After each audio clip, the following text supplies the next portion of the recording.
Ok? Bom dia a todos. Senhor Presidente da Assembleia Geral, Abdullah Shahid, Senhor Secretário-Geral das Nações Unidas, Antônio Guterres, senhores chefes de Estado e de Governo e demais chefes de delegação, senhoras e senhores, é uma honra abrir novamente a Assembleia Geral das Nações Unidas. Venho aqui mostrar o Brasil diferente daquilo publicado em jornais ou visto em televisões. O Brasil mudou e muito depois que assumimos o governo em janeiro de 2019. Estamos há 2 anos e 8 meses sem qualquer caso concreto de corrupção. O Brasil tem um presidente que acredita em Deus, respeita a Constituição, valoriza a família e deve lealdade ao seu povo. Isso é muito. É uma sólida base se levarmos em conta que estávamos à beira do socialismo. Nossas estatais davam prejuízos de bilhões de dólares no passado. Hoje são lucrativas. Nosso Banco de Desenvolvimento era usado para financiar obras em países comunistas, sem garantias. Quem honrava esses compromissos era o próprio povo brasileiro. Tudo isso mudou. Apresento agora um novo Brasil, com sua credibilidade já recuperada diante do mundo. O Brasil possui o maior programa de parceria de investimentos com a iniciativa privada de sua história. Programa que já é uma realidade e está em franca execução. Até aqui foram contratados 100 bilhões de dólares de novos investimentos e arrecadados 23 bilhões de dólares em outorgas.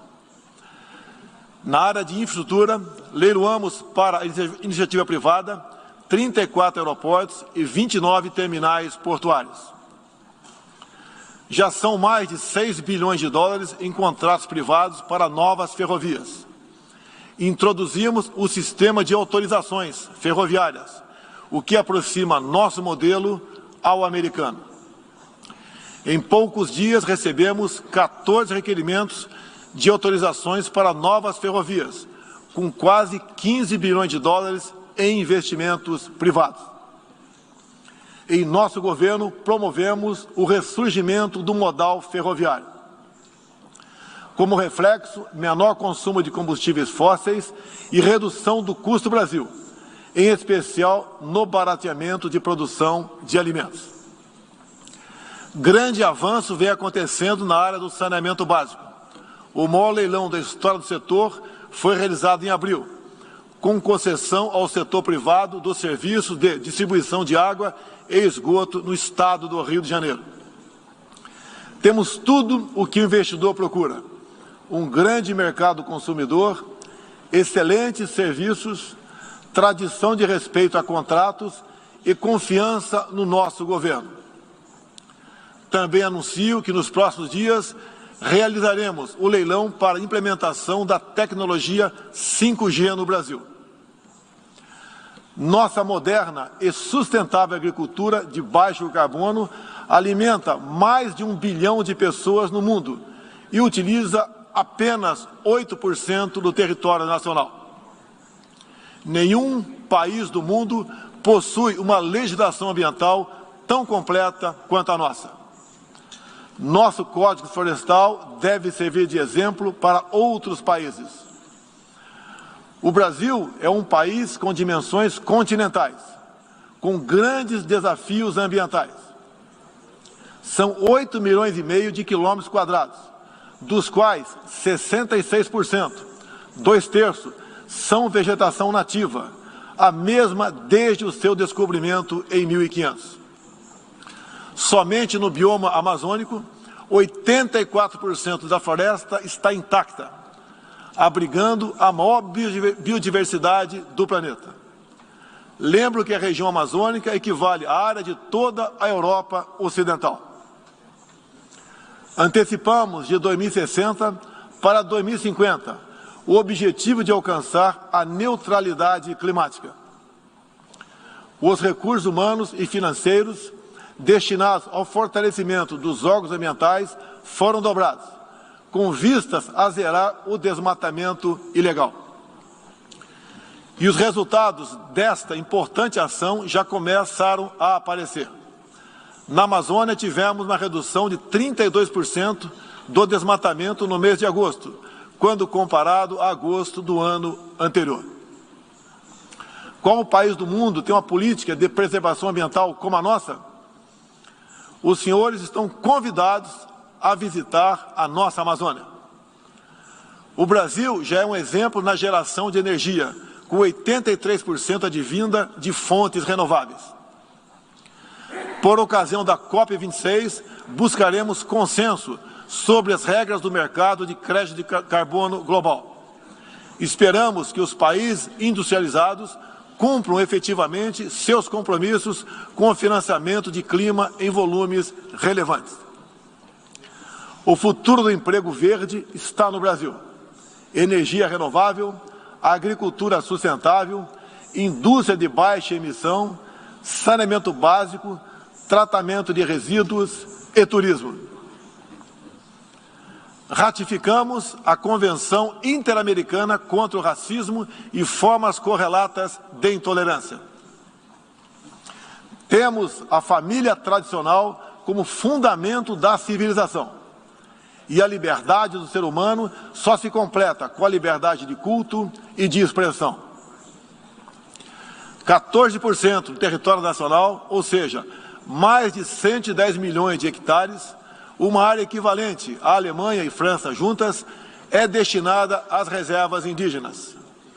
Nessas regiões, 600 mil indígenas vivem em liberdade e cada vez mais desejam utilizar suas terras para a agricultura e outras atividades. O Brasil sempre participou em missões de paz da ONU, de Suez até o Congo, passando pelo Haiti e Líbano. Nosso país sempre acolheu refugiados. Em nossa fronteira com a vizinha Venezuela, a operação acolhida do governo federal já recebeu 400 mil venezuelanos deslocados devido à crise político-econômica gerada pela ditadura bolivariana. O futuro do Afeganistão também nos causa profunda apreensão. Concederemos visto humanitário para cristãos, mulheres, crianças e juízes afegãos. Nesses 20 anos dos atentados contra os Estados Unidos da América, em 11 de setembro de 2001, reitero nosso repúdio ao terrorismo em todas as suas formas. Em 2022, voltaremos a ocupar uma cadeira no Conselho de Segurança da ONU. Agradeço aos 181 países, em um universo de 190, que confiaram no Brasil. Reflexo de uma política externa séria e responsável, promovida pelo nosso Ministério das Relações Exteriores. Apoiamos uma reforma do Conselho de Segurança da ONU, onde buscamos um assento permanente. A pandemia pegou a todos de surpresa em 2020. Lamentamos todas as mortes ocorridas no Brasil e no mundo. Sempre defendi combater o vírus e o desemprego de forma simultânea e com a mesma responsabilidade. As medidas de isolamento e lockdown deixaram um legado de inflação, em especial nos gêneros alimentícios no mundo todo. No Brasil, para atender aqueles mais humildes, obrigados a ficar em casa por decisão de governadores e prefeitos e que perderam sua renda, concedemos um auxílio emergencial de $800 para 68 milhões de pessoas em 2020. Lembro que terminamos 2020, ano da pandemia, com mais empregos formais do que em dezembro de 2019, graças às ações do nosso governo com programas de manutenção de emprego e renda que nos custaram cerca de 40 bilhões de dólares. Somente nos primeiros 7 meses deste ano, criamos aproximadamente 1.800.000 novos empregos. Lembro ainda que o crescimento para 2021 está estimado em 5%. Até o momento, o governo federal distribuiu mais de 260 milhões de doses de vacinas e mais de 140 milhões de brasileiros já receberam, pelo menos, a primeira dose, o que representa quase 90% adulta. 80% da população indígena também já foi totalmente vacinada. Até novembro, todos que escolheram ser vacinados no Brasil serão atendidos. Apoiamos a vacinação. Contudo, o nosso governo tem se posicionado contrário ao passaporte sanitário ou a qualquer obrigação relacionada à vacina. Desde o início da pandemia, apoiamos a autonomia do médico na busca do tratamento precoce, seguindo recomendação do nosso Conselho Federal de Medicina. Eu mesmo fui um desses que fez tratamento inicial. Respeitamos a relação médico-paciente na decisão da medicação a ser utilizada e no seu uso off-label. Não entendemos porque muitos países, juntamente com grande parte da mídia, se colocaram contra o tratamento inicial. A história e a ciência saberão responsabilizar a todos. No último 7 de setembro, data da nossa independência, milhões de brasileiros, de forma pacífica e patriótica, foram às ruas, na maior manifestação de nossa história. Mostrar que não abre mão da democracia, das liberdades individuais e de apoio ao nosso governo. Como demonstrado, o Brasil vive novos tempos.